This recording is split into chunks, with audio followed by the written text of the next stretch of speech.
मेरा रब फरमाता है मेरी बारगाह में आंसू के 2 कतरे लेकर के आ जा, मैं तेरे गुनाहों को नहीं देखूंगा। अगरचे तेरे गुनाह इतने हैं, जमीन से लेके तूने आसमान तक भर दिया है, शिमाल से लेके तूने जुनूब तक भर दिया है, लेकिन मेरी बारगाह में आंसू के 2 कतरे तू लेकर के आ जा, तेरे गुनाह नहीं देखूंगा। अपनी रहमते कामिला से तेरे सारे गुनाहों को मुआफ फरमा दूंगा। ए मेरे बंदे, गुनाहों से बच जा, बड़े बड़े गुनाहों से बचो। ए फरीदपुर के जिंदा दिल मुसलमानों, अल्लाह ताला कितना रहीम व करीम है। अल्लाह फरमाता है बड़े बड़े गुनाहों से बचो। बड़े बड़े गुनाह कौन से हैं? गीबत से बचो, चुगलखोरी से बचो, सट्टे से बचो, शराब से बचो, इसके अलावा चुगलखोरी से बचो, बदज़बानी से बचो, गाली गलौज से बचो, फहश कलामी से बचो, इसके अलावा माँ बाप की नाफरमानी से बचो। बड़े बड़े गुनाहों से बच जाओगे तो मेरा रब क्या फरमाता है, इन तजतनिबू कबाइर मा तुनहौना अन्हु नुकफ्फिर अन्कुम सय्यिआतिकुम व नुदखिलकुम मुदखलन करीमा। ये लोगों बड़े बड़े गुनाहों से बच जाना, फिर हमारा इनाम इकराम ये होगा, छोटे छोटे गुनाह तो हम तुम्हारे ऐसे ही मुआफ फरमा देंगे, ऐसे ही मुआफ फरमा देंगे। अंदाजा लगाई, गुनाहों से बचने की जरूरत है। अल्लाह अकबर, मेरा रब तो फरमाता है तुम्हारे इतने गुनाह है, तुमने जमीन से आसमान तक भर दिए हैं, लेकिन आंसू के 2 कतरे मेरी बारगाह में लेकर के तो आओ। मैं तो अरहमुर राहिमीन हूँ, मैं तो 70 माओं से ज्यादा प्यार करने वाला हूँ। वह इज्जती व जलाली, मुझे अपनी इज्जत और जलाल की कसम है, जो मेरी बारगाह में सच्चे दिल से तौबा कर लेता है, मैं उसको अपनी बारगाह से महरूम नहीं लौटाता हूँ। उसकी दुआ को जो है मैं रिजेक्ट नहीं करता हूँ, बल्कि उसके सारे गुनाहों को नेकियों में तब्दील फरमा के उसको जन्नत का हकदार बना देता है, उसको जन्नत का हकदार बना दिया जाता है। अंदाजा लगाइए, अल्लाह के वली की महफिल में आए आप, अल्लाह के वली कैसे बन जाते हैं मेरे भाइयों? बड़ी मेहनतें करनी पड़ती हैं, गुदड़ियों में रहने के बाद अल्लाह अल्लाह करना पड़ता है, मेहनत करनी पड़ती है। और आपको बता दूं, ये अल्लाह वाले ही होते हैं, मैंने रियाज़ुस्सालिहीन की हदीस से पाक पढ़ी, ये अल्लाह वाले ही होते हैं जिनके सदक़े में हमारे तुम्हारे ऊपर बारिश नाजिल की जाती है। बोलो यार, बोलो बोलो सुभान अल्लाह। बारिश नाजिल की जाती है, हमें तुम्हें रिस्क दिया जाता है। आप पूछेंगे सैयद साहब इसकी कोई वजाहत कर दीजिए, तो वजाहत सुन लीजिए। फरीदापुर के जिंदा दिल मुसलमानों, अक्सर व बेशतर इसमें किसान होंगे। किसान को आपने देखा ही होगा, हम सब लोग किसान हैं। एक किसान किसानी करता है और अपने खेत में जो है गेहूं लगाता है या धान लगाता है। गेहूं या धान लगाने के बाद थोड़े दिनों के बाद उसमें इंजन से, मोटर से पानी देता है। बताओ देता है कि नहीं देता है? जोर से बोलो यार, जोर से बोलो।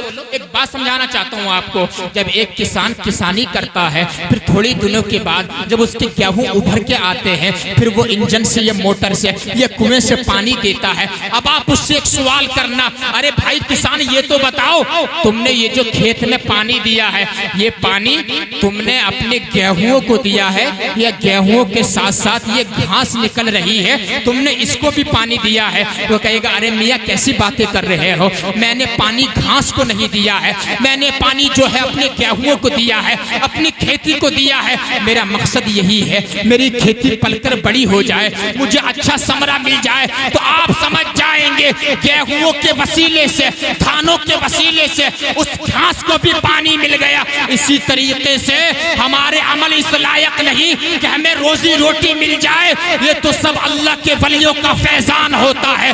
अल्लाह के जो रिस्क का फैजान जारी होता है वो इन औलिया अल्लाह की तरफ जारी होता है, और इनके वसीले से हम गुनहगारों को भी मिल जाता है, इनके वसीले से हम सियाकारों को भी मिल जाता है, इनके वसीले से हम खताकारों को भी मिल जाता है। होती है, अंदाजा लगा रहे हैं, अल्लाह वाले होते हैं। अच्छा, लोग कह रहे हैं कि भाई इनके करीब नहीं जाना चाहिए। अच्छा हजरत, लोग गुमराह भी बहुत करते हैं, तवज्जो चाहूंगा, लोग गुमराह बहुत करते हैं। मेरे भाई सब नौजवान सुन रहे हैं, मेरी तरफ देखिए, ये बहुत इल्मी तकरीर करने की कोशिश कर रहा हूँ, आपको उतार रहा हूँ जहन के अंदर। इधर वाले बोलते हैं सुभान अल्लाह। आपके बात समझ में आ रही है ना? बात समझ में आ रही है मुकम्मल? लोग कहते हैं कि असर क्या होता है, सीधे साधे मुसलमान को पकड़ा, उसको कुरान की एक आयत सुना दी, दूसरी छुपा दी।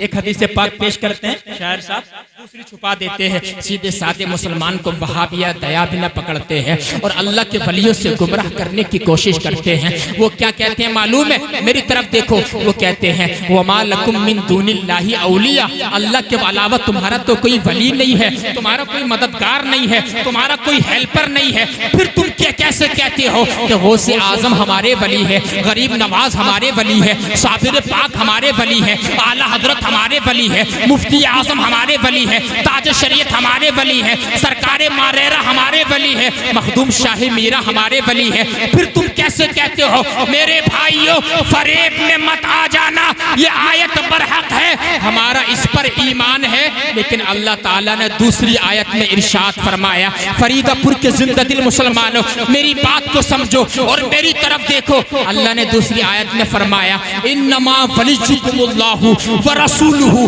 वल्लज़ीना आमनू, बेशक अल्लाह भी तुम्हारा वली है, नबी तुम्हारे वली है, ईमान वाले तुम्हारे वली है, जिन्होंने तौहीद को माना वो तुम्हारे वली है, जिन्होंने रिसालत को माना वो तुम्हारे वली है। अब एक आयत तो कह रही है अल्लाह के अलावा तुम्हारा कोई वली नहीं है, तुम्हारा कोई मददगार नहीं है, तुम्हारा कोई हेल्पर नहीं है। दूसरी आयत कह रही है अल्लाह भी मददगार है, रसूल भी मददगार है, ईमान वाले भी मददगार हैं। तो अब इन दोनों आयतों के दरमियान मुताबकत कैसे की जाएगी?